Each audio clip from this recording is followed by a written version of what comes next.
하나님의 이름도 뜻이 있어요. 그것이 오늘 출애굽기 13절 14절에 있습니다. 13절 14절 같이 읽어봅니다. 모세가 하나님께 아뢰었다. 제가 이스라엘 자손에게 가서 너희 조상의 하나님께서 나를 너희에게 보내셨다 하고 말하면 그들이 저에게 그의 이름이 무엇이냐 하고 물을 터인데 제가 그들에게 무엇이라고 대답해야 합니까? 하나님이 모세에게 대답하셨다. 나는 곧 나다. 너는 이스라엘 자손에게 이르기를 나라고 하는 분이 너를 그들에게 보냈다고 하여라. 아멘.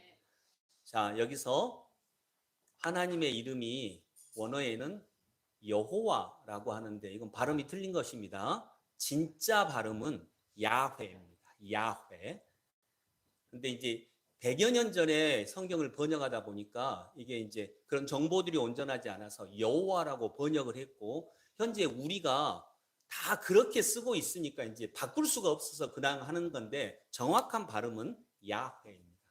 보통 우리 꼬마 유치원 아이들이 저보고 내가 유상선 목사인데 저보고 유생선 목사님 그래도 혼내지 않잖아요. 예. 저게 나를 부른 거지 뭐 이렇게 하는 것처럼 여러분이 여호와 하나님 그래도 하나님이 그냥 양해해 주십니다. 그래 그냥 약간 틀렸지만 내 이름이니까 이렇게 하는데 원래 이름은 야훼예요. 이 야훼가 무슨 뜻이라고요? 야훼가 무슨 뜻 여기? 나예요. 나. 근데 이건 이제 번역이에요. 다른 성경에는 어떻게 번역이 됐냐면 개역 개정판 우리가 이전에 봤던 개역 개정판은 야훼라고 하는 이름을 뭐라고 번역했죠? 스스로 있는 자 이렇게 번역을 했어요. 스스로 있는 자를 한자로 번역하면 자연. 근데 다 어느 한 면을 드러내는데 다 부족한 번역이라고 할 수밖에 없어요. 그런데 이걸 또 다른 말로 하면 나라고 하는 거 스스로 있는 자라고 하는 이런 의미, 이 의미, 즉 야훼라고 하는 하나님의 이름의 의미를 그래도 우리말 중에 가장 잘 드러냈다라고 생각할 수 있는 게 있다면 존재입니다. 존재. 근데 그냥 존재가 아니에요. 자, 따라서 해봅니다. 존재를 존재케 하시는 존재. 네, 이 의미예요. 야훼라고 하는 의미는. 뭐라고요? 자, 여러분 여기 존재하죠? 저도 존재해요. 근데 나를 존재하게 하시는 분이 누굴까요? 이분이 야훼라고 하는 그분이에요. 이제 그래서 모세에게 하나님이 알려주신 그 이름을 통해서 우리가 알 수 있는 하나님은 모든 존재하는 것들을 존재케 하시는 존재예요. 이 오늘 새 번역에서는 그걸 나라고 번역을 했고 나는 나야. 여기서 나는 나가 아니고 하나님이다. 나는 이름이 없어. 뭐라고 불릴 수가 없어. 그래서 나는 그냥 나야. 이렇게 말씀하신 의미인 거죠. 내 존재입니다. PPT 존재가 뭘까라고 하는 걸 봅니다. 자, 읽어보세요. 착한 사람, 나쁜 사람. 위에 있는 글은 나를 상징하고 밑에 있는 건 다 여러분들 다 상징하는 거죠. 자, 근데 착한 사람, 나쁜 사람. 착한 사람, 나쁜 사람. 여기서 존재가 뭐예요? 사람. 어떻게 아세요? 여기서 존재는 사람이에요. 그러면 착한은 뭐예요? 나쁜은 뭐예요?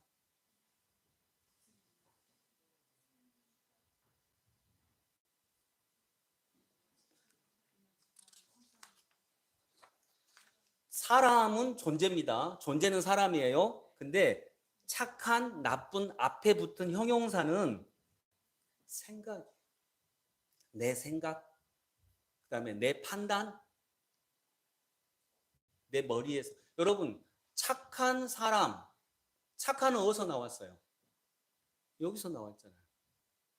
그리고 나에게서 나온 거잖아요. 그래서 착한은 생각이고 판단이고 머리에서 나온 거고 내가 만든 거예요. 근데 사람은 실제고 사실이고 창조된 것이고 하나님에게서 나온 거예요. 그럼 하나님이 존재하신다. 하나님은 존재이십니다라고 할 때 하나님이 만든 건 뭐죠? 사람. 착한은요? 내 생각이에요. 내 판단이고. 나쁜 사람도 그 나쁜은 내 생각이고 내 판단이에요. 그것은 절대 진리가 아니라는 것입니다. 그래서 하나님은 이렇게 존재하세요. 그래서 첫 번째, 존재가 먼저예요. 자, 따라서 합니다. 존재가 먼저입니다. 자, 이 말은 뭐냐면 여러분 어떤 삶을 살고 싶으세요? 10년 후에 어떤 삶을 살고 싶으세요? 여러분 이제 고등학교 1학년 막 들어간 아들, 딸에게 뭐라고 하세요? 3년 후에 너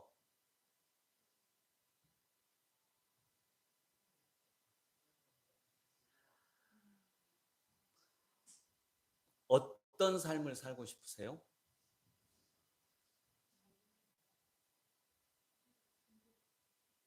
행복한 삶을 살고 싶어요.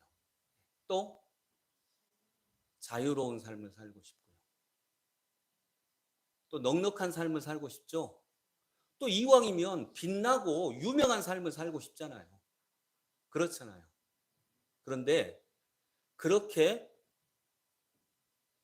어떤 삶을 살고 싶으세요 할 때 그 어떤에 매여 가지고 나는 건강한 삶을 살고 싶어요. 나는 멋진 삶을 살고 싶어요. 나는 빛나는 삶을 살고 싶어요. 그러다가 그거 추구하다가 나중에 삶을 놓쳐버려요. 경제적으로 넉넉한 삶을 살고 싶어요. 그렇게 추구하는 한 아빠가 있었어요. 너무 가난해서. 그래서 경제적으로 넉넉한 삶을 살고 싶어서 정말 열심히 일했어요. 아무것도 돌보지 않고 우리 가정을 위해서 정말 열심히 일했어요. 그런데 50이 넘고 50 중반이 되니까 뭔가 이상한 일이 일어나요. 아내하고 사이가 나빠져요. 그리고 말이 통하지 않아요. 대화만 하면 화를 낼 때가 많아요. 그리고 분명히 내가 퇴근을 하는데, 이건 어느 분의 고백이에요. 내가 퇴근을 하는데 분명히 문을 열기 전에 들어보면 엄마랑 애기들은 막 재밌게 놀고 있는 것 같아요. 서로 대화도 나누고. 그런데 아빠 왔다 하고 들어가면 아빠 오셨어요 하고 애들이 분명히 웃고 재밌게 놀았는데 각자 방으로 들어가 버리는 거예요. 아주 이상하게. 아빠 오셨어요 하고 왠지 이렇게 하면서 그리고 아내마저 안방으로 들어가는 거예요. 그리고 조금 있으니까 퇴근해서 나는 이 가정을 위해서 평생을 보냈는데 내가 50이 되고 60이 다 돼서 보니까 퇴근해서 집에 들어가면 거실에 자기만 남아있는 거예요. 어떤 삶을 살고 싶어요? 경제적으로 넉넉한 삶이요.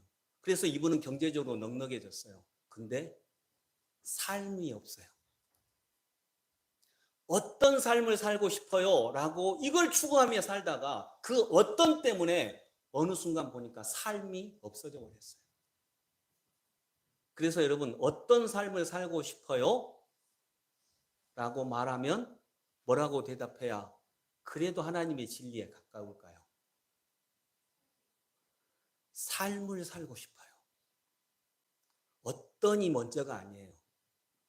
경제적으로 넉넉한 삶을 살고 싶어요.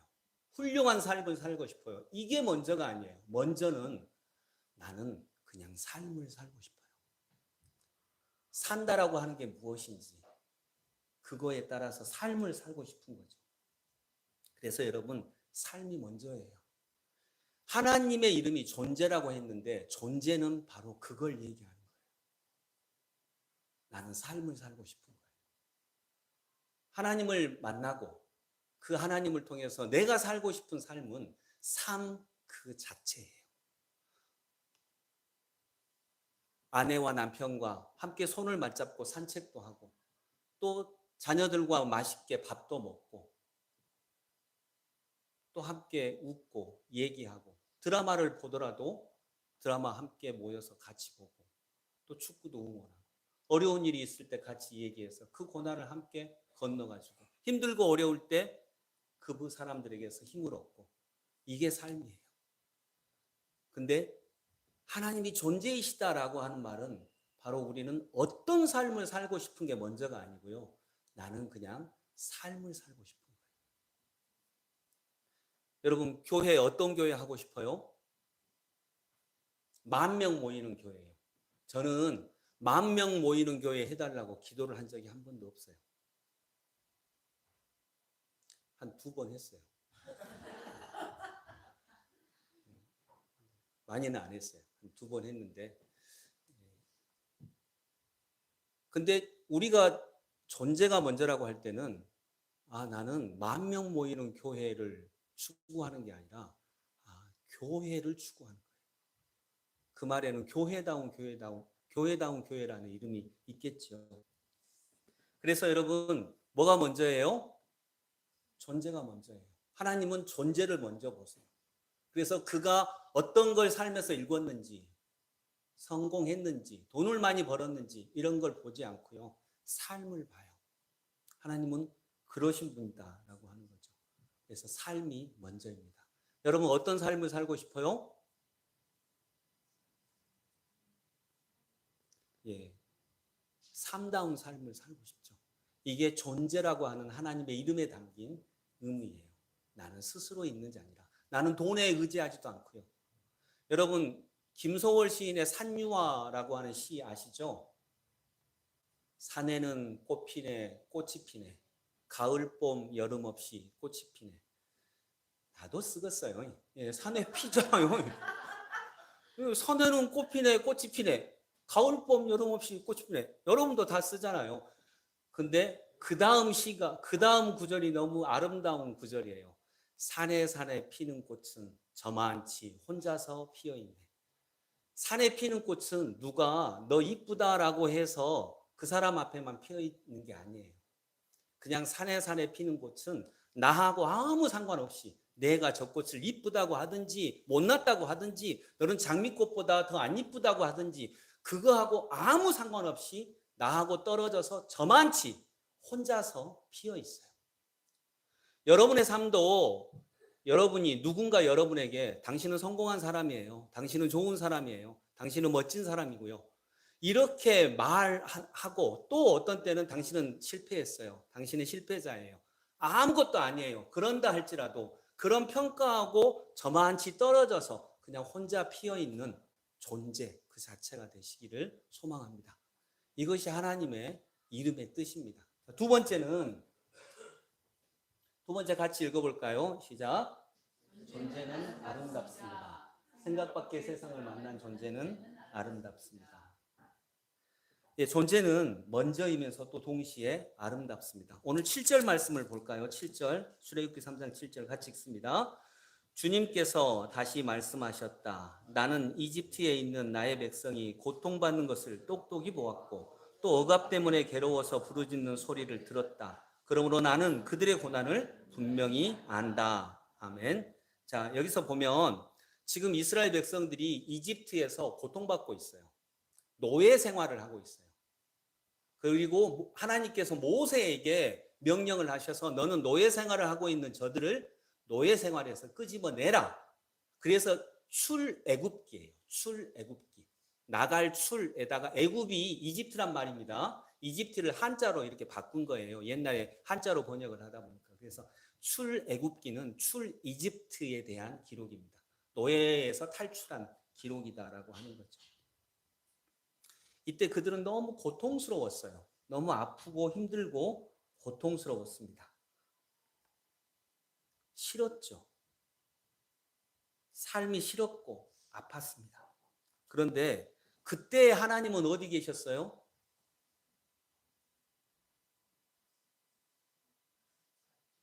여러분이 혹시 이집트의 노예 생활을 하고 있는 히브리 사람들처럼 때로는 고통스럽고 아프고 힘들고 고난 가운데 있고 눈물 나고 십자가와 같은 삶을 살 때 도대체 하나님은 어디 계셔요?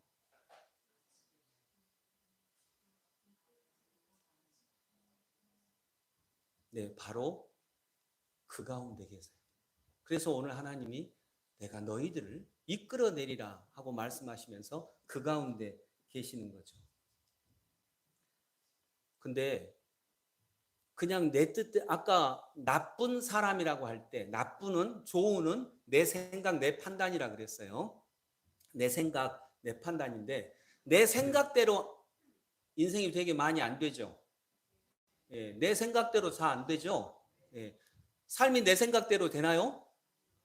대통령 윤석열 대통령은 대통령이니까 자기 마음대로 되던가요? 이재명 때문에 되는 게 한 개도 없잖아요. 네. 한 개도 없어요. 정말 자기 마음대로 되는 건 하나도 없어요. 그래서 지편이라고 생각했던 한동훈 위원장이 또 살짝 보니까 얘가 또 뭔 술수를 부리는 것 같아서 지금 굉장히 기분 나쁘잖아요. 되는 게 하나도 없어요. 자기 마음대로 되는 게 하나도 없어요. 하물며 여러분은요. 부인 빼놓고는 마음대로 되는 게 하나도 없잖아요. 신정호 장로님, 그것이 제일 안 됩니다. 지금 이렇게 얘기하는. 정말 안 돼요. 내 마음대로 되는 건 하나도 없어요. 그래서 내 마음대로 돼야 행복해라고 하는 생각을 갖고 있는 분은 이 세상에서 행복하게 살기는 게 불가능합니다. 실은. 정말 내 마음대로 돼야 행복해라고 한다면 그분은 불가능한 행복을 추구하고 있는 거예요. 그러면 인생이라고 하는 것은 오늘 출애굽하기 전에 이스라엘 백성들이 노예 생활을 하고 또 때로는 더러운 걸 만나고 싫은 걸 만나고 아픈 걸 만나요. 근데 그것과 함께 살아가는 것, 이게 존재하는 거니까. 그것도 싫고 아프고 그런 것도 존재하는 것이니까 이 존재와 만날 때 생겨나는 걸 우리는 아름다움이라고 해요. 사람이 버린 걸 뭐라고 해요? 옛날에는 사람이 버린 것을 똥이잖아요. 이 똥이 뭐가 됐어요? 거름이잖아요. 사람이 버린 것을 거름이라 해서 나무가 먹고 나무가 버린 것을 열매라고 해서 사람이 먹어요.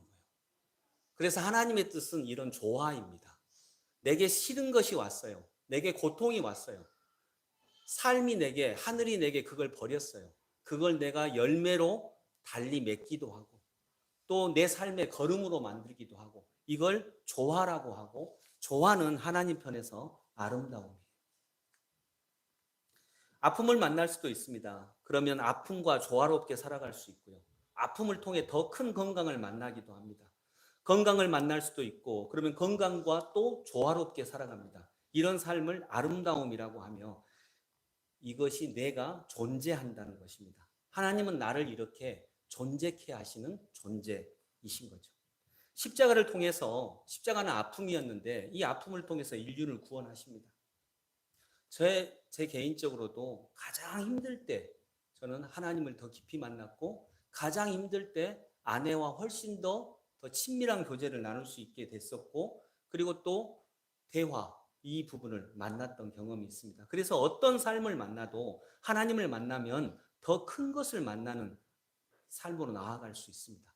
그래서 존재는 아름답습니다. 근데 우리는 이 존재를 거부하죠. 내가 싫은 걸 만났어요. 그러면 이 싫은 걸 존재로 인정하고 이 존재와 만나야 되는데 이 싫음을 내쳐버립니다. 안 만나려고 합니다. 버리려고 합니다. 그런 분은 봄은 왜 싫어요? 여름은 왜 싫어요? 더워서. 겨울은 왜 싫어요? 봄은 왜 싫어요? 애매해서. 가을은 왜 싫어요? 그냥. 그래서 그냥 싫어요. 그 싫음은 뭐가 싫은 게 아니라 그냥 내가 싫은 거예요. 내 안에 싫음이 가득한 거예요. 그걸 만나는 게 신앙이고 종교죠. 그래서 신앙은 철학보다 위대하고 지식보다 사회학보다 훨씬 더 위대합니다. 인간의 본질을 다루는 것입니다. 봄은 봄대로 좋고 여름은 여름대로 좋고 때로는 삶이 아픔으로 슬픔으로 나를 속일지라도 속아줄 수 있는 자유가 내게 있어서 그것도 아름다운 삶입니다. 이것이 하나님을 만난 사람이 누리는 자유입니다. 오늘 유진호 성도님 세례를 받으시는데 제가 이제 세례를 할 때는 세례 받는 분에 대한 이야기를 조금 해드리는데요. 조금 이따 간증할 때 얘기 나누실 거니까 우리 유진호 성도님은 지금 좀 결혼 생활에 좀 어려움이 있으세요. 그리고 이제 홀로 되셨다라고 이렇게 간증을 시작을 하십니다. 네. 이 홀로서기의 과정에서 교회를 다니기 시작을 했고요. 누가 더 잘못했다, 잘했다 이런 건 의미가 없습니다. 그것은 다 양쪽입니다. 그러나 여러분 이때도 삶은 계속됩니다. 불행이 오고 아픔이 와도 여러분 불행한 삶은 삶이 아닌가요? 거듭 얘기하지만 사람 말이 말 같지가 않습니까? 좀 대답 좀 해봐요. 예, 불행한 삶은 삶이 아닌가요? 삶이죠. 삶은 먼저니까요. 삶은 존재니까. 아픈 삶은 삶이 아닙니까? 고난이 있는 삶은 삶이 아닙니까? 억울한 삶은 삶이 아닙니까? 근데 이런 삶은 그래도 삶입니다. 고난이 있었던 삶이 있었습니다. 그리고 그때 우리 슬기교를 통해서 예수님을 만나죠. 그러면서 사람은 떠나가도 예수님은 떠나지 않는다라고 이렇게 간증문에 쓰셨어요. 내가 만난 예수님은 내가 굉장히 고통스럽고 힘들 때 모든 사람이 다 떠나가도 예수님은 내 곁에 계셔서 절대로 떠나지 않는 분으로 이렇게 고백을 하시더라고요. 그때 예수님을 만났죠. 그리고 어떻게 살아야 한다는 것을 가르쳐 주셨다라고 이렇게 고백을 하셨습니다.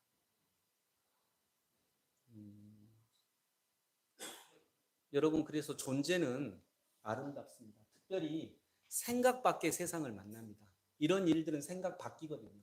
생각 밖의 세상을 만난 존재는 근데 아름다워지기 시작을 합니다. 내 생각 밖으로 나가니까요. 내 생각 밖으로 나가서 내가 생각하지도 못했고 내가 내 생각 안에서 살았다면 그냥 그 안에서 살아갈 내가 전혀 생각지 않은 더 넓은 세상을 만나니까 아름다워지는 것입니다.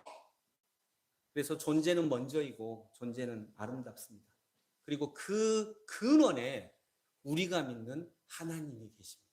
아멘. 하나님은 그래서 존재이세요. 하나님은 존재하시는 분이십니다. 말씀의 결론을 맺습니다. 존재가 먼저입니다. 아멘. 어떤 삶을 살고 싶습니까? 이건 도덕이 말합니다. 이건 세상이 말하고 사회학이 말합니다. 그러나 신앙은 삶을 살아가십시오 얘기합니다. 당신의 삶에 아픔이 온다면 그 아픔과 삶을 살아가십시오. 그때 필요한 것이 주님이십니다. 당신이 고난을 만나면 고난을 만난 채로 그대로 삶을 살아가십시오. 그때 우리는 주님을 만날 것입니다. 그런데 그때 만난 주님을 통해서 우리의 삶은 어떻게 된다고요? 아름다워집니다. 여러분 우리가 저분은 정말 아름다운 삶이야 라고 하는 것은 다 고난을 통과한 삶을 우리가 그렇게 부르잖아요. 예수님의 십자가가 아름답고 이순신 장군의 그런 고난들이 또 아름답고 이렇게 거죠. 그래서 하나님은 존재를 존재케 하시는 분입니다. 근데 우리는 존재가 고난을 만날 때 존재하지 않거든요. 그리고 존재하지 않는 것을 바라봅니다. 이게 뭔 말이냐면 가장 쉬운 예로 존재하지 않는 걸 바라본다는 게 당신이 나한테 이렇게 해주면 나는 정말 좋아. 나는 천국을 살 거야 라고 할 때 남편과 아내에게 이렇게 요구할 때 당신이 이렇게 해주면 내가 과거에 이렇게 살았으면 그건 존재해요? 존재하지 않아요? 존재하지 않는 거예요. 존재하지 않는 걸 바라보고 있는 거죠. 근데 거기에 하나님은 안 계십니다. 하나님은 내 눈앞에 있는 이 존재를 통해서 나와 만나 주시는 거죠. 그래서 지금 내 눈앞에 있는 내 아내, 내 남편 그 모습 그대로와 만나야 우리는 그 속에서 하나님의 인도하심을 얻게 되는 거죠. 그래서 우리는 하나님을 아버지라고 부릅니다. 존재의 근원이시니까요. 하나님은 존재가 사라질 것 같은 아프고 힘든 상황에서도 나를 존재케 하시는 아버지이십니다. 그리고 오히려 그 속에서 평온한 삶을 절대 만들지 못하는 이 평탄하고 평온한 삶은 절대로 만들 수가 없는 아름다움을, 삶의 아름다움을 창조해 가시는 존재의 근원이신 분, 이분이 바로 우리의 하나님이십니다. 아멘. 그래서 하나님은 정말 위대하십니다. 하나님은 정말 아름다우신 분입니다. 오늘 마지막으로 유진호 성도님 간증문의 결론이 있어요. 결론 부분을 제가 읽어드리고 말씀의 결론을 대신합니다. 앞에 이제 자신의 상황을 말씀하시고요. 그리고 예수님 만난 경험도 얘기하신 후에 결론으로 그래서 어떻게 살아야 한다는 것도 느꼈습니다. 예수님을 만나고 전 느낍니다. 내 감정으로 내 자신을 스스로 해치지 말며 내 분노로 내 자신을 약하게 만들지 말며 내 자신을 사랑할 줄 알고 남을 평가하지 말며 남을 위로할 줄 알 때 내 자신도 위로받으며 사랑받음을 느끼며 알아갑니다. 예수님은 저를 사랑하십니다. 저는 그것을 굳게 믿습니다. 아멘. 기도하겠습니다. 아버지 하나님, 하나님의 이름은 존재라고 하는 뜻입니다. 존재는 내 생각, 내 판단보다 앞섭니다. 먼저입니다.